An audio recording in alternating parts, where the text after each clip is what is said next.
money's on the screen tonight. Secrets out in plain sight. Luxury homes at half the price.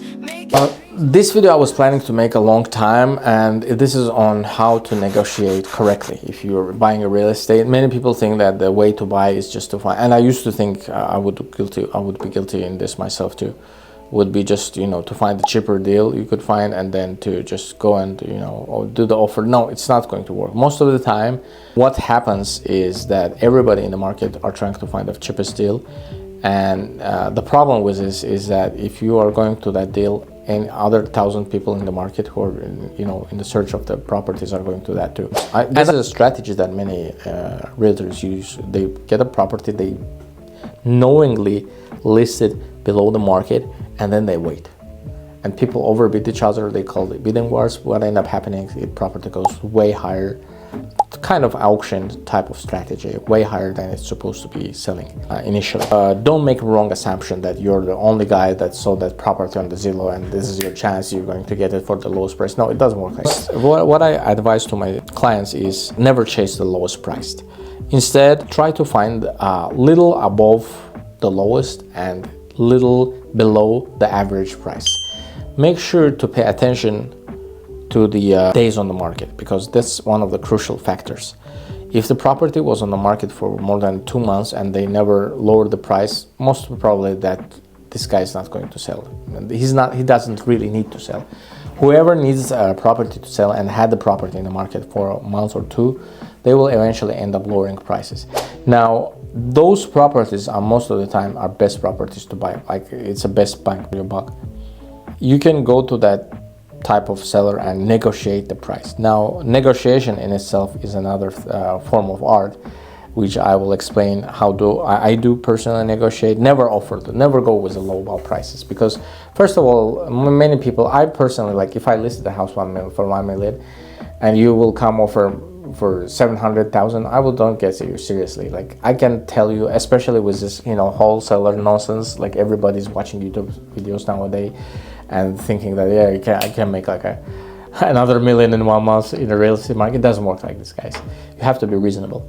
Now, say the property is listed for 1 million, it will be really reasonable to offer 980 or 970 or maybe even sometimes 950. What I would suggest is try to have an agent. First of all, agent will just know way more. Like, if you go to the car mechanic, you can fix any car yourself. Why you wouldn't fix it? Most probably because of the experience that car mechanic had before with the cars that he fixed before, right? Otherwise, you can find any instruction in YouTube. Same as with a real estate. You can buy and sell real estate yourself too, but most probably you will lose money, and most probably you're the average realtor, and I'm not talking about the bad realtors. I had a video about that, how to find a good realtor. Make sure to watch it. Would be, in my consideration, good realtor has to do a couple things. Thank you for watching, and I would like to mention that this video is sponsored by my company. We help landlords to maximize their rental income. Normally, we take the property, say it's been rented for $3,000. We'll help landlord to make about $5,000 and charge about 10% from the profits. This is what we do. If you guys interested, if you're a landlord and looking for that company that would help you with getting more rent, just letting you guys know, I'm also a realtor in California. Any part of California you're looking for real estate, property for yourself, live with a family, or for investment, I'm your guy. Feel free to hit me up in the DM. Find the right property, tell you that it is the right property to buy or not. Negotiate the price if it's possible. Sometimes it's really hard. Sometimes it's even impossible. Like auction type of sale is final price, get it or leave it.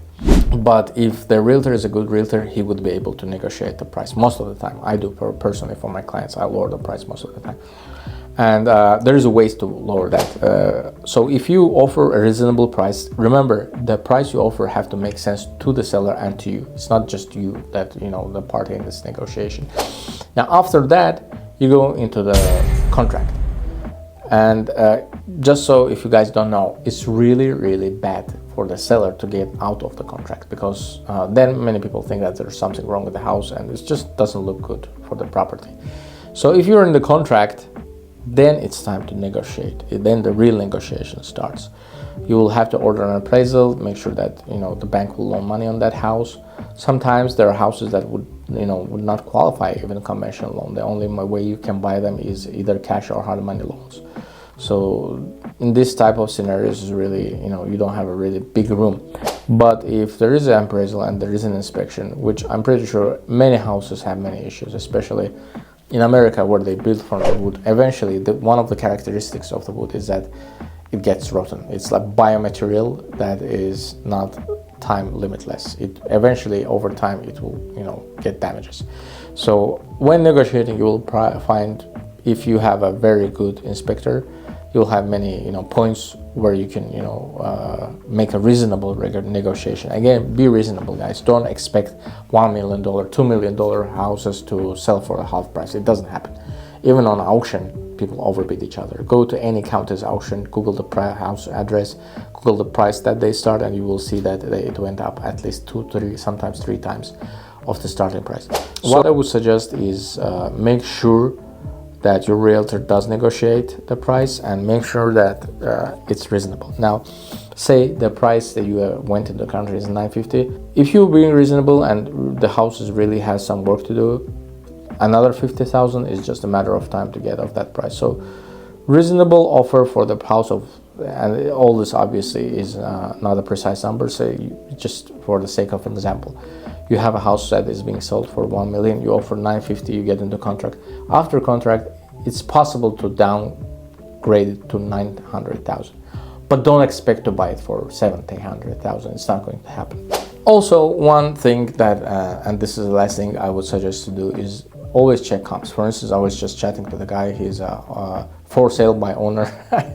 Most of those guys are not serious. They just put the property on the market, just see if someone would come up with a price, and most of the time they're way overpriced.